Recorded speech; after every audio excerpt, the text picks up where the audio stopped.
मनुष्य की सच्ची शक्ति उसकी पूर्णता में नहीं, बल्कि अपनी सीमाओं को स्वीकार करने के साहस में है।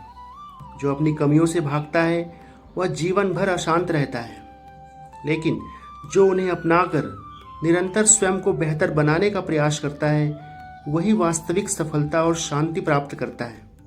विनम्रता हमें भीतर से महान बनाती है। मनुष्य अपने जीवन का ज्यादातर वक्त अपनी सीमाओं से संघर्ष करते हुए गुजार लेता है। वह अपनी दुर्बलताओं पर दुखी होता है, असफलताओं से निराश होता है और अपनी कमियों को अपने दुखों का कारण मानता है। उसे लगता है कि अगर वह ज्यादा बुद्धिमान, शक्तिशाली, धनी या कामयाब होता तो शायद उसका जीवन और बेहतर होता। लेकिन मैं मानता हूं कि मनुष्य की सबसे बड़ी समस्या उसकी सीमाएं नहीं, उसका अहंकार है। सीमाएं तो मनुष्य के अस्तित्व का स्वाभाविक हिस्सा है। हम सीमित ज्ञान के साथ जन्म लेते हैं। हमारा शरीर, समय और हमारी शक्ति भी सीमित है। हम सब कुछ नहीं जान सकते, सब कुछ नहीं कर सकते। यह कोई त्रासदी नहीं है। त्रासदी तो तब शुरू होती है जब हम अपनी सीमाओं को स्वीकार करने से इनकार कर देते हैं, और ऐसा सिर्फ और सिर्फ अपने अहंकार की वजह से करते हैं। अहंकार हमें यह विश्वास दिलाता है कि हमें सीमित नहीं रहना चाहिए।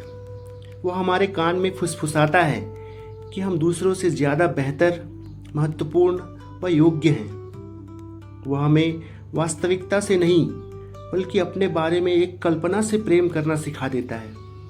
यही कारण है कि मनुष्य की बहुत सी पीड़ाएं उसकी कमियों से नहीं, बल्कि उसकी आत्म छवि से उत्पन्न होती है। यदि कोई व्यक्ति स्वीकार कर ले कि उसके जीवन में कमियां हैं, तो वह उन्हें सुधारने की दिशा में बढ़ेगा। परंतु अहंकार कहता है कि तुम्हें हारना नहीं चाहिए, तुम्हें हमेशा श्रेष्ठ दिखना चाहिए। और इस प्रकार का अहंकार मनुष्य को एक ऐसे बोझ तले दबा देता है जिसे कोई भी मनुष्य उठा नहीं सकता।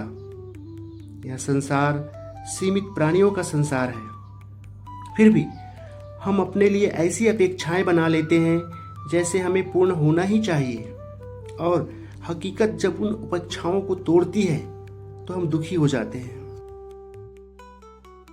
मुझे लगता है कि ईश्वर ने मनुष्य को सीमित इसलिए बनाया ताकि वह संबंधों में जीना सीखे।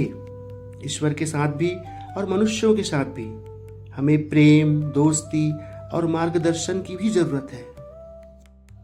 लेकिन अहंकार आत्मनिर्भरता का ऐसा स्वप्न दिखाता है जिसमें किसी और के लिए कोई स्थान नहीं होता। वह चाहता है कि मनुष्य स्वयं ही अपना केंद्र, अपना नियम और अपना उद्देश्य बन जाए। यही कारण है कि अहंकार प्रेम का सबसे बड़ा शत्रु है। प्रेम कहता है मैं तुम्हें देखता हूँ, और अहंकार कहता है मुझे देखो। जब मनुष्य अपने अहंकार से मुक्त होने लगता है तभी वह पहली बार स्वतंत्र होता है। तब वह सीख सकता है, क्योंकि उसे अज्ञानी दिखने का भय नहीं रहता। तब वह प्रेम कर सकता है। इसलिए मैं यह नहीं कहूँगा कि मनुष्य की समस्याएं उसकी सीमाएं हैं। सीमाएं तो उसके अस्तित्व का हिस्सा है। समस्या यह है कि वह अपनी सीमाओं को स्वीकार नहीं करना चाहता। उसका अहंकार उसे वास्तविकता से युद्ध करने के लिए उकसाता है, और तब तक वह अशांत ही रहता है।